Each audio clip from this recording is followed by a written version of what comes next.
Hi friends, அஸ்ஸலாமு அலைக்கும். Welcome to my channel. இன்றைக்கி நம்ம சேனலில் பார்க்க போகிறது ரவை வச்சு ஈஸியாகவே செய்யக்கூடிய ஒரு பாயாசம் ரெசிபி தான் பார்க்க போகிறோம்.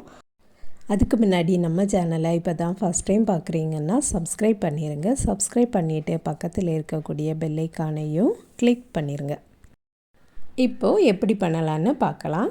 ஒரு பேன் அடுப்பில் வச்சு அதில் ஒரு 3 டீஸ்பூன் நெய் ஊற்றிக்கலாம். அதுக்கப்புறம் அண்டிப்பருப்பையும் போட்டு வறுத்தெடுக்கலாம். அண்டிப்பருப்பு நல்லா பொரிஞ்சதுக்கு அப்புறமா எடுத்து வச்சுருந்த கிஸ்மிஸையும் போட்டுடலாம். போட்டு நல்லா வறுத்தெடுத்துடலாம். அதை ஒரு பிளேட்டில் மாற்றி வச்சுட்டு அதே நெய்யிலையே ஒரு அரை கப்பு போல் ரவை எடுத்துக்கலாம். இது வறுக்காத ரவை தான். இதை இப்போ இந்த நெய்யிலையே நல்லா வறுத்தெடுக்கலாம். கரிஞ்சி போகாத அளவுக்கு வறுத்தெடுத்துக்கணும். கெஸ்ட் வந்திருந்தாலும் இப்போ நம்ம யாருக்காவது விருந்து கொடுக்க போகிறோம் அப்படின்னாலும் இந்த ஸ்வீட்டை நம்ம சீக்கிரமாகவே செய்திடலாம். இந்த அரை கப்பு ரவைக்கு நான் அரை லிட்டர் பாலும் ஒரு அரை கப்பு போல் தண்ணியுமா சேர்த்து எடுத்து வச்சுருந்தேன். அதையும் ஊற்றிடலாம். இது காய்ச்சாத பால் தான். இந்த ரவைக்கு கூடயே இந்த பாலையும் ஊற்றியாச்சு. இந்த பால் கொதித்து வரும்போதே இந்த ரவை சீக்கிரமாகவே வெந்துடும். பால் கொதிக்க ஆரம்பிச்சிட்டு இருக்குது. நீங்கள் 1 லிட்டர் பால் வேணால் கூட இந்த அரை கப் ரவைக்கு ஊற்றலாம்.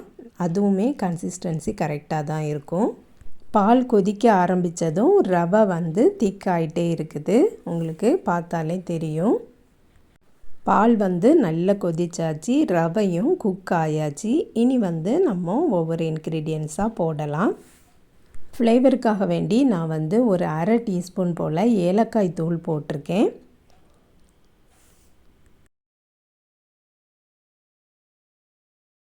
நீங்கள் எவ்வளவு பால் வச்சுருக்கீங்களோ அதுக்கு தக்கன சீனி போட்டுக்கிடுங்க. நான் 1.5 கப்பு சீனி போட்டிருக்கேன். சீனி நல்லா கரைஞ்சதுக்கு அப்புறமா அடுப்பை ஆஃப் பண்ணிடலாம். இதில் நான் மில்க் மேடும் ஒரு 2 டேபிள் ஸ்பூன் போல் ஊற்றுறேன். இன்னும் கொஞ்சம் கூட நல்ல ரிச்சாட்டி இருக்கும்.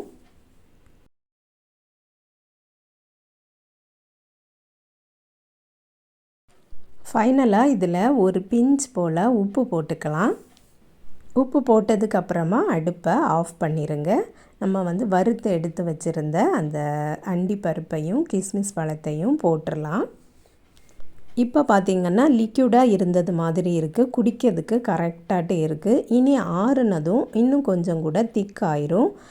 அவ்வளவு திக்கு வேண்டாம் அப்படின்னா நீங்கள் கொஞ்சம் கூட பால் ஊற்றிக்கலாம். இந்த பாயாசம் செய்யறதுக்கு 10 நிமிஷம் கூட ஆகாது. பால் காய்ச்சக்கூடிய அந்த நேரம் தான் நமக்கு ஆகும். அவ்வளோதான், நல்ல டேஸ்டியான பாயாசம் ரெடி ஆகிட்டு. நீங்களும் இதே மாதிரியே ட்ரை பண்ணி பாருங்கள் ஃப்ரெண்ட்ஸ். இந்த வீடியோ பிடிச்சிருந்தனா லைக் பண்ணுங்கள், ஷேர் பண்ணுங்கள். நம்ம சேனலை இது வரைக்கும் சப்ஸ்கிரைப் பண்ணலைன்னா சப்ஸ்கிரைப் பண்ணிடுங்க. நெக்ஸ்ட் வீடியோவில் வேறு ஒரு ரெசிப்பியில் சந்திக்கிறேன். அஸ்ஸலாமு அலைக்கும்.